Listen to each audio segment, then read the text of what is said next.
last time my guest was here, there was quite a stir. His therapist asked me not to bring up the incident at Saks Fifth Avenue and the Tiara. Well, of course I went there. This time, we're going to play it safe. No talk of tiaras or sheep.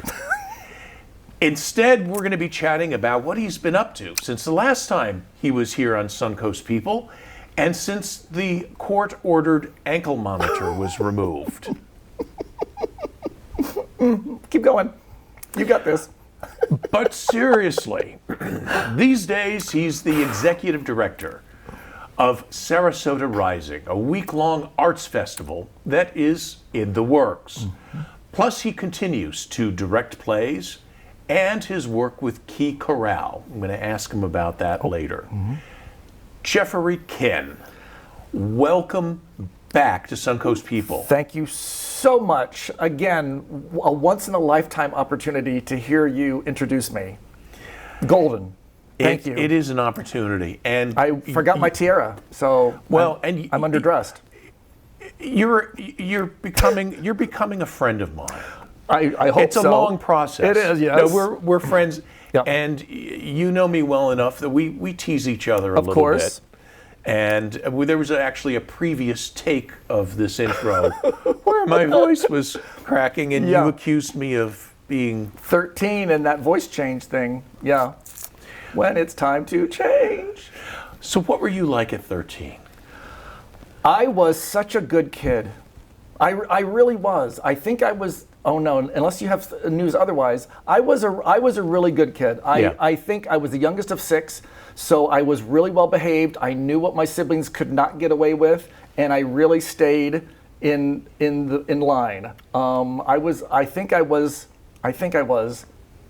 a good kid. For the most part. You were, because I remember from the last episode, and actually, you should check out our conversation from season 1. You'll find out about all sorts of things that you would never want to know about Jeffery. Never Kin. want to know. Yes. But you'll find out anyway. Yeah. But it was a good conversation. It was a good conversation, of course. And you came back. I did. You know why?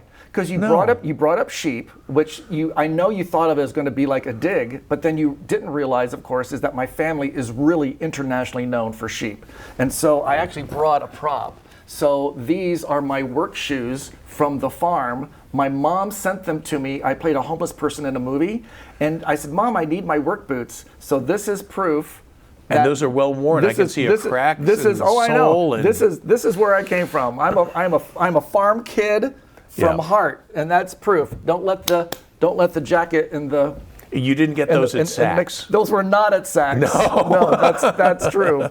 So I know it's such a broad question. Yeah. What have you been up to, September? Because you've been up to a lot. A lot. I tend to get so much done when I'm busy. Right. And I get nothing done when I'm not busy. Right. So I tend to keep myself occupied. I love projects. I love helping and working and collaborating. Mm-hmm. So I just had the opportunity to direct the great play with Sarasota Jewish Theater, We All Fall Down, mm-hmm. which was a great experience for me to work with the actors again. You forget how much you know until you're working with people. And then I love the feedback from the performers because they've all worked with other directors before. But, I get the compliment of, wow, you know what you're doing. You know what I mean? Like you really, this is great. Like this is how this is supposed to go. And it's nice to get that kind of validation that you've been around and you've learned a lot and that you want to share that with the people that are in your cast. Plus you get to get your hands on a play, and rather than being the executive director of a nonprofit, you're going back to your roots in directing. Do you always see yourself somehow keeping a foot in the door? I think as a theater, I really almost have to label myself just in a more general as a theater person, mm-hmm. because I find it would be hard for me to separate the performer side of me that still wants to come out at times, mm-hmm. or the director side of me, or the teacher side of me, mm-hmm. or the So there's a lot of different plates I spin, right. and I think I would be lonely without one of them. So I'm gonna keep those plates spinning as long as I can, and obviously produce a festival for Sarasota and our region at the same time. I'm going to focus more on that. Like I won't be directing. Sure. I won't be directing probably now for a while. I've got to focus out. We're a year and a half out from our Living Arts Festival Sarasota in November of 2024, and I have a bunch of work to do. It is a lot of work. It's a lot. It's a lot, and I want to get to that in a moment. Yeah. But getting back to your theatrical involvement, you've also done some work recently with Key Corral. First of all, for folks who don't know, what is Key Corral? So Key Corral is, when I started here years ago, I moved here in '91, they were just a small choral group, along with many that were in our area. And then Joe Calkins came in right around when I started at the Players, so right around 2007 or 8. He has magnified their work in such an incredible way with collaborations like Cirque du Voix and with the ballet and and the circus. He's just done an amazing job. So he and his team are incredible. I've always been a fan, and it came to my attention about 3 years ago that they have a program for students. So they actually give students in the area, they choose, I think, between 10 and 12 students every year. Age range of? Probably like 14 to 17. Okay. So they're basically kind of high school age students. And what they give them are free voice lessons. Wow. And then they're obviously involved in all the chorus numbers and they go with all the things, but they get special attention. They call them their student scholars. And so about 3 years ago, I was talking with Joe and he said, wow, my scholars are doing great. They don't know how to enter a room, and they don't know how to sell a song, and they don't know how to greet somebody, as an auditioner. Would you come in and just coach them? And I said, well, yes. He goes, I'm going to give you 2 hours. And I'm like, oh my God, I'm going to need like 45 minutes. And then of course, I ran 2 hours and a half. These students were like sponges. They so much wanted to learn. And you forget as an adult how much you know until you start talking to people and saying, have you thought of this? You should try this. Where do you look when you enter a room? How do you greet people? When you sing a song, how do you emote? Where should your center be? All these kinds of things that everyone kind of takes for granted when you're in the arts and as old as we are. But as a 15, 16, 17-year-old, it's pearls of wisdom. And so I've been doing it for several years. Yeah. I literally feel like some of them are like, I have an attachment. They're like kids of mine because they learn, they grow, and then they go off to school. And it's just I enjoy it. And I'm actually going to ask them next year whether I could do maybe just a little bit more. So meeting with those kids is life-saving. As time allows. As time allows. Because Sarasota Rising has, you've taken a number of steps. Some things have happened since you were last on. One of the things, it's not a big deal, but it's a measure, is that you've actually got a real office now. I do. I call it my room with no view. Yeah. And it's a great space for us to call our own. We can meet there. We have a conference table. There's a little fridge. So we'll start doing events in them this summer. So people that are interested in the festival, I'm going to have little open houses and things so that people who are interested in volunteering, time, treasure, talent, we need all of that. So that's going to start. I'll be inviting folks to my room with no view. It's like an ice box. So I'm going to tell people to bring a sweater. What? Bring a sweater. It's sweater weather. Sweater weather. It's sweater weather. Sweater weather in my office. But you've got a refrigerator in there too. I do. It's do you probably need a refrigerator? It's warmer in the refrigerator than it is in my office. What other sort of landmarks or what other things have happened since? So what I've had to do is almost what you do in a theater production, where you look at your closing date and then you just start backing up. And here's opening, and then here's tech weekend, and then here's the tech before, and then here's rehearsals. And so I've been doing that with the festival. So one of the things that's super important for the festival is a poster. What's the festival poster going to be like? The front of the brochure, that we have for the festival. It has to have a look, a feel, something dynamic. So I have looked at that. We need that in November. And then we also are going to need November of 2023. 24. Merchandise. Okay. So we have literally started we've announced our poster contest. So we want people in the area, artists, designers, graphic designers, to submit ideas for a poster for us. And then we will choose the one. And then that will be the one that we base our hats, our T-shirts, our bags, our collectible pin that we'll be selling and having, and then as well as the brochure. And we'll do that every year. Let's talk specific dates. Yeah. When are you launching the contest? Now. Okay. And submissions need to be sent in, completed by the end of this month. By the end of June. Yes. Okay. Yeah. And that's June of 2023. Correct. For those folks who may be watching at a later date. Yeah. If you're watching at a later day, well, you just missed the boat. You missed the boat. But you said future years. We will continue to do You'll this. continue to do that every year. So stay tuned for that. Stay tuned. There's a cash prize of $1,000 for that person. But the reason it's so backed up too is we know that there are going to be several people that send us something wonderful that we'll have to say, hey, could you do this? Have you thought about this? Right. Our logo needs to be on it. Could these colors change? So we have a couple of months of dealing with folks and making sure that we choose the right person. And you can fine tune all of that. Yes.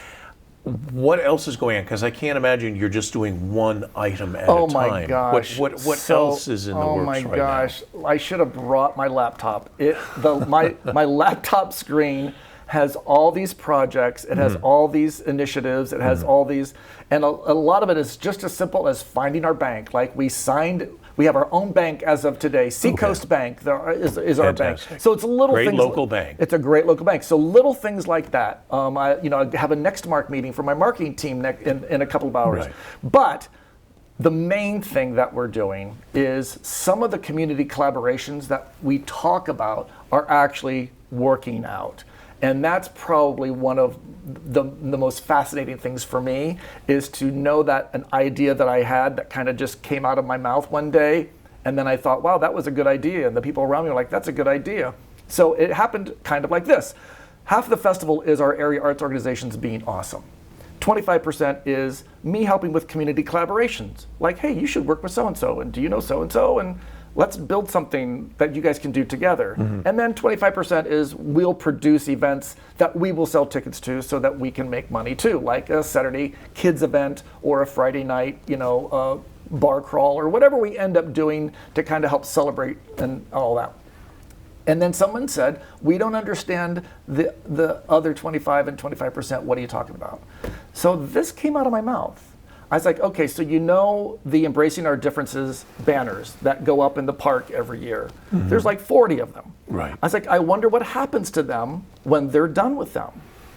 I was like, why don't we, if they don't find a home, because I think some of them go to the students or the artist or whatever, why don't we get several arts organizations in our area to choose some of the leftover panels and use them as inspiration? So they will create a 6-minute live piece that they could perform inspired by that specific panel. Then we're going to rehang those 8 or 9 panels at Historic Spanish Point in November of 2024. Okay. And sell a walking tour. So someone would get a ticket, they would go up to the panel, and it would be there presented to them, and then that organization, like contemporary dance or modern marimba or strings cambrio, would perform their piece live for 6 minutes, and then they would go to the next panel. So we're calling it our Embrace Reimagined, and it's a great collaboration with Embracing Our Differences, Selby Gardens, and then not likely like 8 other arts organizations in our area. You mentioned the word collaboration a couple of times. Yeah. Who have you got on your team who you're collaborating with and who are making, because you can't do this all yourself. So you're like the front man. Yeah, but this is literally something that we're producing. What I've done though is I'm treating it like a play where there's going to be a director. And I've already spoken to a great local directress, India Marie Paul, and she's already going to be on that project. So she will help coordinate those meetings with the arts organizations to see how they're doing throughout the course of the year. And then she will be the one that will figure out what order they go into. Is there a person that's going to like be in character that would lead them and guide them through the thing? So a director will handle that production now that I've kind of got it in the works. And you've got several other productions and several other things going on, and you're going to be handling. Who is your core team? Because you don't sit there in your office by yourself with these ideas. I sure do. No, I'm kidding. I started with a great group of people at my startup team, which was just under a dozen folks in the community who were just awesome and helped me get started. Like, what is a festival? What should a festival be? And how should it work? And then, of course, now I have a board of directors. Right. And so that board of directors now sits there and listens to my ideas, and I share what we're doing, and we share our fundraising, because obviously we need to raise, like everyone else. We're an All Boats Rise organization that needs funding as well. So right now, I'm at a great point where I'm meeting with people, I'm talking to them, I'm figuring out what they want how they want to participate, and then I give them a role. I've already found a great couple that's going to handle the Saturday Kids Rise and Shine. They're going to be the directors of that. And so I'm literally putting together teams of people that are going to handle some of the events. I will, of course, continue to produce as my staff grows. It won't be just me. I'm going to say you. There's no way, as remarkable as you are. Listen, you're gonna I've been telling you for a long time. You need help. I need help. And not psychological help, but roll up your sleeves, and jump in. And that's coming around because I've known a lot of people in the area. I lived here for many years, and people are reaching out to me, which is great, and more people can. But then also just finding that right spot, finding that right thing. Like, I will need a volunteer coordinator. I will need someone to help me handle all the volunteers that we're going to be using. I'm looking for that person. I found someone to help me with the education. Would these be paid positions or volunteer positions, or a mix? Mix, like mostly volunteer at this time. The thought is that as we work on certain projects and as funds become available due to sponsorships and things like that, that we'll be able to offer some sort of stipend so that people aren't losing money by working on the festival. And there will be contracted people that I'll need to bring in, technical people and things in October and November of 2024. So it'll be a mix of small team of employees, some contracted people, and then a whole bunch of people who just care about their cultural coast. Well, if you need a talk show host, let me know. I know a guy across town. Yeah. And he's really quite good. Well, are you going to give me a name or? Joey Panic. I should have came up with that faster. Another good friend of ours. Of course. Love Joey. Love him. But if I'm doing an event, wouldn't it be great to do? This has come up in a conversation, like a Sarasota TED Talks. There are a lot of people that retire to Sarasota, and they just kind of live out the rest of their lives, but they have amazing and powerful backstories. So we could you could help me host a Sarasota TED Talk. Well, I have to say that I've had some amazing guests on this program, some amazing people. And I'm going to give a plug to suncoastpeople.com if you're watching this on another platform.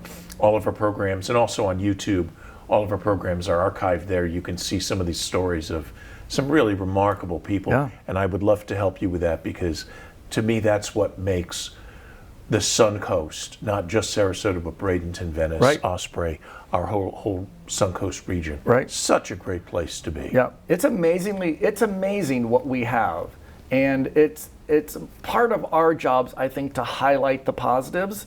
There's a lot of negativity, there's a lot of stuff happening in our world, but there's a lot of positives happening too. And I think it's part of our job to be a little bit of a Pollyanna and to look at the good and elevate the good. And our cultural coast, because that's what we have here, is amazing. And we really do have it all. But sometimes you just need somebody to kind of just bring it all together and make it make sense. And I'm hoping that's what the festival can do. Let's hope so. We're going to take a quick break. And when we come back, we're going to dive more into this festival, but also a little bit more of what Jeffery Kin, the man, the myth, the mystery, the legend, has been up to. We'll be right back.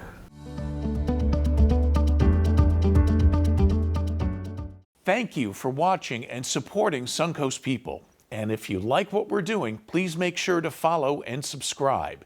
If you're feeling generous, consider supporting Suncoast People through patreon.com/Suncoast People. And we're back with Jeffery Kin, and as I said, the man, the myth, the legend. A legend in my own mind. Indeed. But you really have accomplished an awful lot. And do you see yourself ever retiring? Do you see yourself ever just chucking it all? It's interesting that you say that, because I was just home in Ohio, and a lot of my friends are retiring from their jobs now. And it made me instantly feel a little old. I am coming into my 59th birthday in a month, in July. I don't think theater people ever retire. I just think that that's something that we don't do. We may get tired of one aspect of what we do, or, for example, you're on stage, you have to memorize lines. At some point, sometimes memorization is a problem. So then you start doing play readings, or then there's or directing. Sure. Or I hear that happens at age 59. No. It starts. Listen, I've had some interesting times on stage where I have gone up or made a mistake, and you have two opportunities when you mess up on stage. Two. You sink or you swim. Okay. What do you think I'm going to do in that scenario? Swim. Well, So of course. we make it work. Often people don't realize when that kind of occurs. Do you go into a little bit of an ad lib until you get back on track? Sometimes. Do you start screaming line? So what happens? So here's the thing. There's a tell when someone doesn't know what they're doing. And often that tell is they're looking down at the ground for their lines. That's what it kind of looks like. So when you're on stage, the last thing you should ever do is look down, because it's almost like that's like a poker tell of something's wrong, that you're out of control. So the best thing to do is just connect with that person. Hopefully you're on stage with somebody at that time. Right. And you have to have trust. You have to trust that person that's there with you, and they trust you. So, and I've been in situations where I've saved people's butts. I've been off stage waiting for a cue that doesn't come. And then I knock on the door and they open the door. They're like, thank you. We completely got lost, and then you just go on with the scene. So live theater is amazing because of that camaraderie and that faith and that joy and that anything could happen. Anything could happen. And I often have actors that I'm working with apologize for making a mistake, or apologize, oh, that scene didn't go well, or that joke didn't land. And I said, look, if you want perfection, watch a movie. Right. You shouldn't be watching, if you're not expecting something amazing and live and incredible, and if you want perfection, then you should be at a movie theater. You shouldn't be at a regular theater, a regular theater for me. A live theater. A live theater. You should not be there. Event. Yeah. So no, never retire. I'll keep finding my way. So you do see yourself going back on stage? Absolutely. And it was actually one of the challenges of the players was, there were roles that I really wanted. Yeah. And number one, you don't want your audience to get tired of you. You don't want to hog all the great roles, but also just timing. And when people do a show in Sarasota in our region, that's 3 months of their lives. There's 6 weeks of rehearsal and sometimes 3 or 4 weeks of performance. I mean, it's a lot. Yeah. So sometimes those roles just went by, and it is a challenge as we aged to see that perfect role get past you. Do you ever see yourself doing a one person show? How are you asking all these great questions? This is my profession. Wow. I've been doing this for over 40 years. Believe it or not, I've been doing this a long time. Wow, you know what? Well, not this. But Can I just say that you're doing good? You're doing really well. I have had people come to me. No, it's very funny that you say that. I had several people come up to me and say, "You remind me of so and so," you should do a one-man show. Danny Kaye comes up more than anything. Really? Where if I'm on stage, people will say like, "Oh my gosh, do you remember Danny Kaye or Red Skelton?" See, I see John Wayne. Well, listen here, Pilgrim. No, I don't think that's the case. Although I do have the shoes. You do have the shoes. I do. They're not cowboy boots. They're not cowboy boots, but they've kicked more manure than than John Wayne's ever did. Oh, trust me. Oh yeah, these have seen more calf manure than John Wayne's ever seen. And you bring them here and you put them on my rug. And I brought them here for you. Yes. And you put them on my table. They can be a really nice centerpiece for you. There. Do we have any Windex? You're going to need it. No, they're pretty clean. But one person shows, one man shows. Wow, that level of concentration, and it takes experience. So do I hear a yes? Possibly, if it were to come up, if something were to come up, I would definitely look at it. But like I said, Sarasota Rising and the Living Arts Festival has to have my focus. Get your first one under your belt. I think so. Do you think the next one, the second one, is going to be easier? It will have to be easier. Because right now, I'm selling an idea. You're inventing the wheel. I'm inventing a wheel that has been attempted in small ways before and not worked. So not only you have people try to do certain variations of an arts festival, but then some people have talked about it and actually invested money, and then it never came to fruition. So I'm bucking the odds in lots of different ways, but I'm undaunted in this task. And that word came out of my mouth. I was talking to a donor, and they said, "Well, what about this and what about this?" I'm like, "Well, I'm working on this. We're working on this. We have a plan for this. We have a strategy for this." And I'm undaunted. This is going to work. We deserve, and of all places, our region deserves a celebration of who we are. We deserve an arts festival. And it should have happened 30 years ago, and it just didn't. So it's going to take a little time and work and sweat equity to make it happen. So I'm there. I'm doing it. Any other things going on for the rest of 2023 that we should be aware of? Yes. We will be doing a fall November of 2023 year out experience. So I can't really say exactly what it is, and I don't know why I'm doing that, because so literally we will be the one, and we're going to be doing that. We're also going to be doing kind of like wine conversations and talking about the festival over the course of the summer. So you're building the buzz. Got to build the buzz, build momentum. We need friends of the festivals. We need that donation. We need founding members. We need people who have faith. People that understand that things like this take a lot of energy, they take a lot of time, and that takes money. So to get this done, and it will happen, it just takes some thought, and it takes some caring, and it takes some chutzpah, and I think that it's here, and it will happen, and I'm undaunted. Undaunted. Mm-hmm. Another word we can describe Jeffery Kin. Undaunted, fearless. And for that, I'm grateful. Thank you. Well, thank you for being here. And thank you for watching. Thank you for being a part of the program as well. And your emails, you can always send an email to info@suncoastpeople.com. And in the meantime, I'm Robert Tim. Thanks for watching.